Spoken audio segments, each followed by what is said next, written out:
Hey guys, in this video we're going to talk about doing decals. Now I get a lot of questions about how to do decals, and some people have been running into problems about putting decals on their models, so hopefully this will help you a lot. First off, what I suggest is getting Decal Solutions.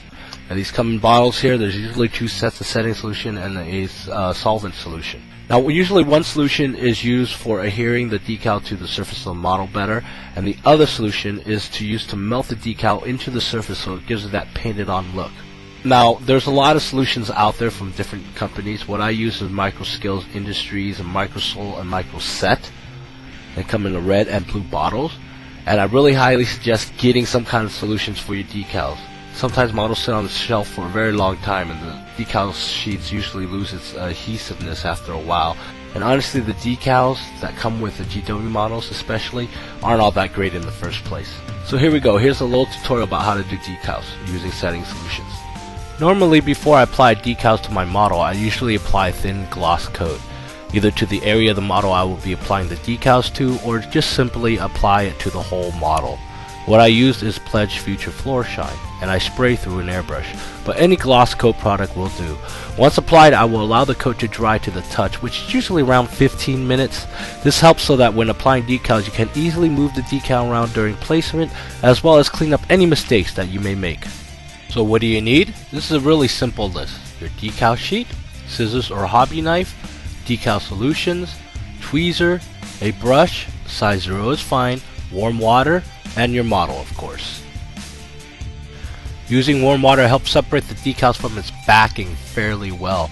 To keep from making trips to your faucet, you can also purchase a simple coffee warmer to keep the water warm in its container. These beverage warmers are cheap, but usually goes around $6 to $12 depending on the model. Using a pair of scissors or hobby knife, cut out the decal from the sheet. Normally you could just cut around the image and don't really need to trim right next to the edges.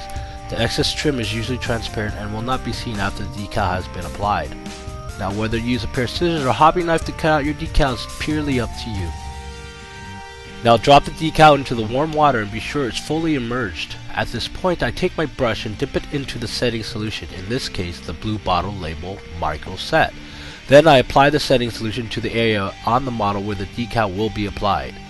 By now the decal should have been in the water long enough to work with.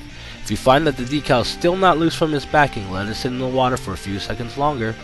Sometimes the older the decal sheet, the longer it takes for the decal to separate from its backing.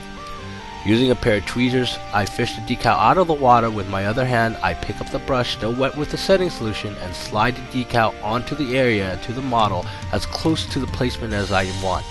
The less you need to move the decal, the less chance of ripping the decal. Using the same wet brush, I patiently nudge the decal into place, applying light pressure to the edge of the decal to gently push against it. With a glossy surface, it's really easy to accomplish this. Once you are satisfied with the placement of the decal, let it sit for a minute. Then using a paper towel, gently dab the area to get rid of any excess solution.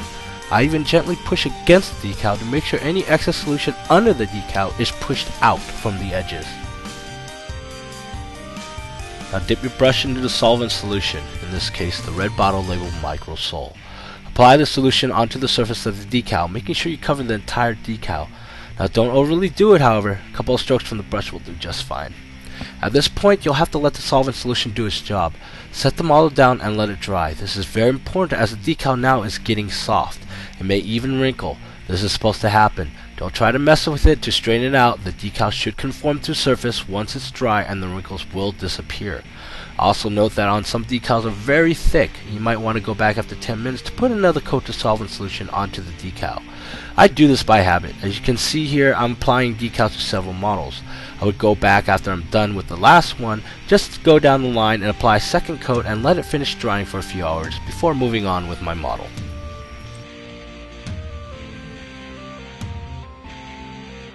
Now here's some common questions I get about putting decals onto your model. It can happen. You can easily rip the decal if you're not careful. As you can see here, I ripped my decal at the top of the skull. This is easily fixed even if it is ripped in two pieces. Just use the setting solution and piece back the decal. Then continue from there and get it into place. Dab out the excess solution carefully and apply the solvent solution. If done right, you won't be able to tell the difference. If all else fails, leave it, and when someone asks, just use the "I meant to do that. It looks cooler and bestest that way" solution. After applying my decals, I would apply a gloss or matte coat over the decal areas to seal it in. This helps protect the decals on the model. As well, you will probably have to add more clear coats after weathering or after you finish your model. Some people report that their decals will wrinkle when they apply a clear coat over the model. Here are some reasons why this would happen. 1. The decal was not dry. Make sure you give your decal time to dry. Usually a few hours will do, but I usually let it dry out for at least a day. 2. The decal is still moist underneath. This is why we dab out any excess solutions when applying the decal. If there's still moisture underneath the decal, it will wrinkle up when you try to apply a clear coat over them. 3. The decal was not completely set. This means you did not do a very thorough job of applying the setting solution. This is also a good reason to use setting solution, since the decal adhesive is barely there or non-existent on some of these decal sheets that the manufacturers give you. Make sure you apply enough setting solution to cover the whole surface of the decal when applying it to your model. 4. The clear coat you added, either matte, satin, or gloss, is reacting with something on the decal, either the decal itself or the solution you've used. I've never had this problem myself, but I've heard about it and I can't really confirm it, but mostly people say to use acrylic clear coats to avoid this problem.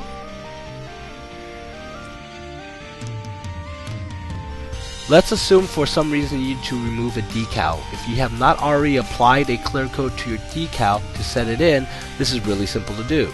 Apply the solvent solution to the decal and wait a minute, then reapply. Keep repeating the process until the decal seems to wrinkle. Then take a Q-tip or paper towel and wipe it off. This is even easier if you have applied a gloss coat before applying your decals.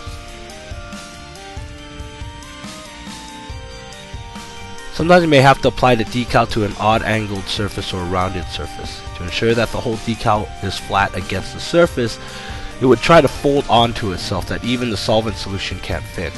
In this case, apply the decal onto the surface, then use a very sharp hobby knife and score the decal in areas where the folds would appear. This would allow the scored edges to overlap, which the solvent solution will work to seal in the cut. And that's it, guys. I hope this video helped you guys out a lot. If you guys like this video, like it. If you haven't sub, and favorite if you love me. I'll talk to you guys later.